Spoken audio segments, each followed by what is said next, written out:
بسم اللہ الرحمن الرحیم۔ سردیوں کا لحاظ رکھتے ہوئے شریعت نے مختلف قسم کے لیے آسانیاں پیدا کی ہیں کہ سردیوں میں انسان اگر چمڑے کے موزے پہن لے تو اس کو اتار کر اس پاؤں کو دھونا نہیں پڑے گا، بلکہ سب سے پہلے وضو کر کے پاؤں دھو کے ایک مرتبہ چمڑے کے جو موزے ہیں وہ پہن لے، اور پورا دن اور ایک رات مقیم کے لیے ہے کہ وہ بس صرف جب دوبارہ وضو کرے گا تو صرف ان کے اوپر مسح کرے گا۔ اور جو مسافر ہے اس کے لیے 3 دن اور 3 راتیں ہیں، یعنی 3 دن اور 3 رات تک وہ اس پر مسح کر سکتا ہے۔ اور دوسرا مسئلہ یہ ہے کہ نماز کے دوران جب بندہ اپنے اوپر بڑی چادر اگر رکھتا ہے تو اس کے دونوں کنارے سائڈوں سے لٹکے نہ ہوں،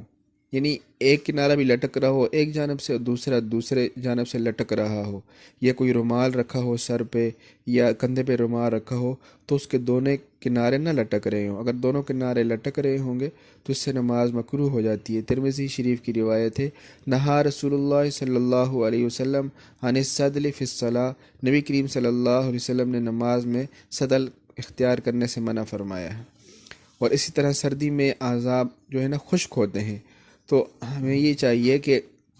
ہم جب وضو کریں تو پہلے اعضاء کو اچھی طرح ملیں، تاکہ جو ہے پورا جو وضو کا حصہ ہے وہ تر ہو جائے جسم، پھر تاکہ پانی صحیح طرح بہہ جائے۔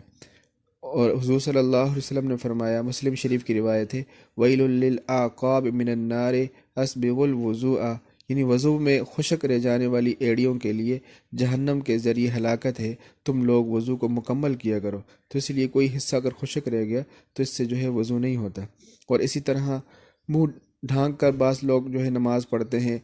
کوئی چادر رکھی ہوئی ہے تو اس سے منہ ڈھانپ لیتے ہیں، تو یہ ٹھیک نہیں ہے، اس سے نماز مکروہ ہو جاتی ہے۔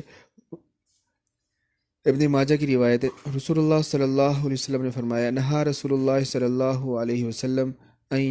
ان یغطی الرجل فاہ فی الصلاۃ، نبی کریم صلی اللہ علیہ وسلم نے اس بات سے منع فرمایا کہ کوئی شخص نماز میں اپنے منہ کو ڈھانپ لے۔ تو اس لیے ہمیں یہ کوشش کرنی چاہیے کہ نماز میں منہ کو ڈھانپنا بھی نہیں چاہیے، اور کوئی بڑی چادر اگر رکھ بھی لیتا ہے تو اس کو اس طرح کسنا نہیں چاہیے، زیادہ سخت نہیں ہونی چاہیے کہ جس کی وجہ سے ہاتھ وغیرہ کھل نہ رہے ہوں، بلکہ ہاتھ اتنا ایسی چادر رکھے کہ جس سے ہاتھ باہر نکلیں، جو ہے چادر سے باہر نکال کے وہ تکبیر تحریمہ کے لیے ہاتھ اٹھائے اور سجدہ کرے، ہاتھوں کو باہر نکال کے، اتنے ہی نہ ہو کہ ہاتھ بالکل پھنس جائے اور وہ رکوع و سجدہ اچھی طرح نہ کرے، اس سے بھی نماز مکروہ ہو جاتی ہے۔ اللہ تبارک و تعالی عمل کی توفیق عطا فرمائے۔